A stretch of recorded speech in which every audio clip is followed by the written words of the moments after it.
Sunday below ground.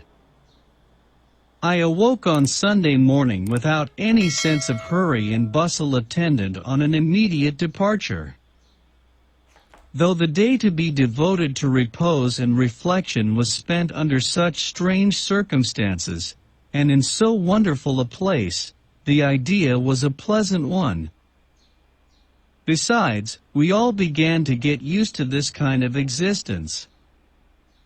I had almost ceased to think of the sun, of the moon, of the stars, of the trees, houses, and towns, in fact, about any terrestrial necessities.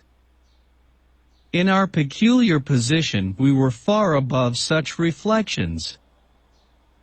The grotto was a vast and magnificent hall. Along its granitic soil the stream flowed placidly and pleasantly.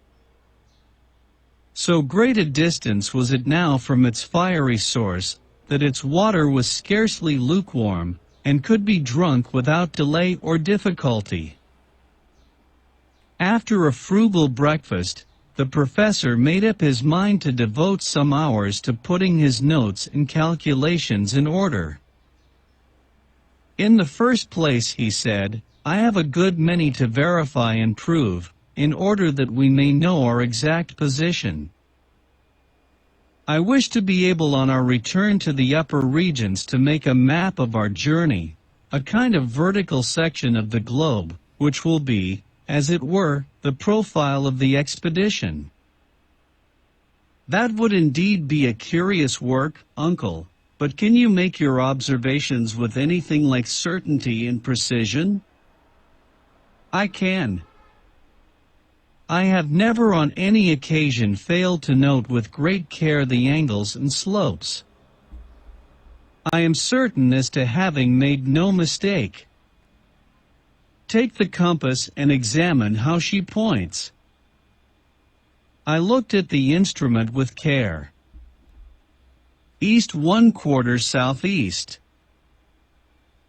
Very good, resumed the professor, noting the observation and going through some rapid calculations.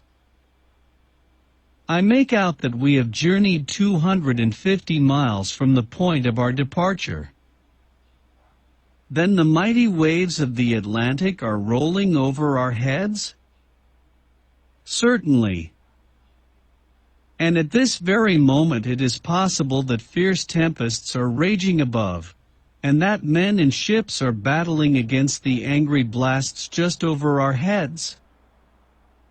It is quite within the range of possibility, rejoined my uncle, smiling. And that whales are playing in shoals, thrashing the bottom of the sea, the roof of our adamantine prison? Be quite at rest on that point. There is no danger of their breaking through. But to return to our calculations. We are to the southeast, 250 miles from the base of Sneffels, and, according to my preceding notes, I think we have gone 16 leagues in a downward direction. 16 leagues 50 miles. I cried. I am sure of it. But that is the extreme limit allowed by science for the thickness of the Earth's crust, I replied, referring to my geological studies. I do not contravene that assertion, was his quiet answer. And at this stage of our journey, according to all known laws on the increase of heat, there should be here a temperature of 1500 degrees of Romer. There should be, you say, my boy.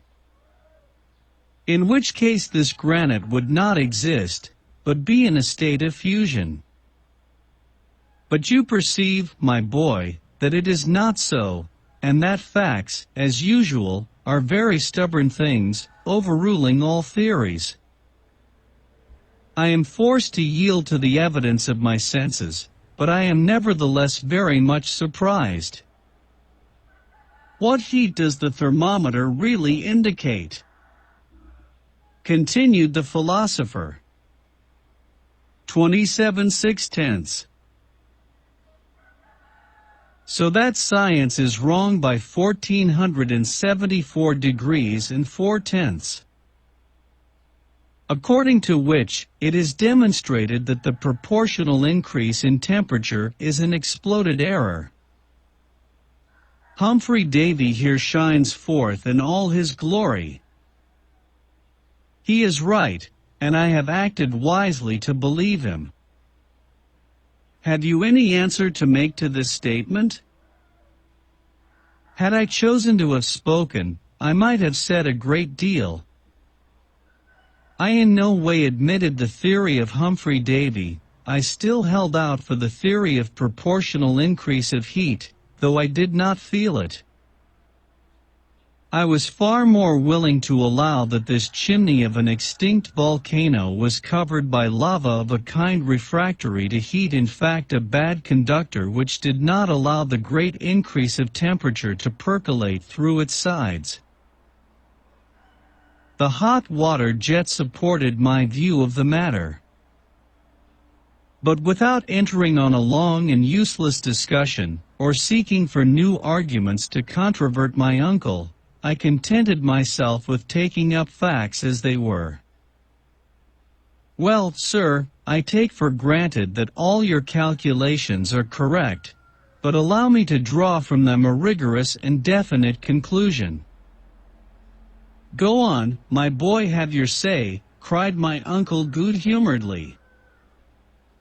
At the place where we now are, under the latitude of Iceland, the terrestrial depth is about 1,583 leagues. 1,583 and a quarter. Well, suppose we say 1,600 in round numbers. Now, out of a voyage of 1,600 leagues we have completed 16. As you say, what then? At the expense of a diagonal journey of no less than 85 leagues. Exactly. We have been 20 days about it. Exactly 20 days. Now 16 is the 100th part of our contemplated expedition. If we go on in this way we shall be 2,000 days. That is about 5 years and a half, going down. The professor folded his arms, listened, but did not speak. Without counting that if a vertical descent of 16 leagues costs us a horizontal of 85, we shall have to go about 8,000 leagues to the southeast, and we must therefore come out somewhere in the circumference long before we can hope to reach the center. Bother your calculations, cried my uncle in one of his old rages. On what basis do they rest? How do you know that this passage does not take us direct to the end we require? Moreover, I have in my favor, fortunately, a precedent. What I have undertaken to do, another has done, and he having succeeded, why should I not be equally successful? I hope, indeed, you will, but still, I suppose I may be allowed to. You are allowed to hold your tongue, cried Professor Hardwigg, when you talk so unreasonably as this. I saw at once that the old doctorial professor was still alive, and my uncle, and fearful to rouse his angry passions, I dropped the unpleasant subject. Now then, he explained, consult the manometer. What does that indicate? A considerable amount of pressure. Very good. You see, then, that by descending slowly, and by gradually accustoming ourselves to the density of this lower atmosphere, we shall not suffer. Well, I suppose not, except it may be a certain amount of pain in the ears, was my rather grim reply. That, my dear boy, is nothing, and you will easily get rid of that source of discomfort by bringing the exterior air in communication with the air contained in your lungs. Perfectly, said I, for I had quite made up my mind in no wise to contradict my uncle. I should fancy almost that I should experience a certain amount of satisfaction in making a plunge into this dense atmosphere. Have you taken note of how wonderfully sound is propagated? Of course I have. There can be no doubt that a journey into the interior of the earth would be an excellent cure for deafness. But then, uncle, I ventured mildly to observe, this density will continue to increase. Yes, according to a law which, however, is scarcely defined. It is true that the intensity of weight will diminish just in proportion to the depth to which we go. You know very well that it is on the surface of the earth that its action is most powerfully felt, while on the contrary, in the very center of the earth bodies cease to have any weight at all. I know that is the case, but as we progress, will not the atmosphere finally assume the density of water? I know it.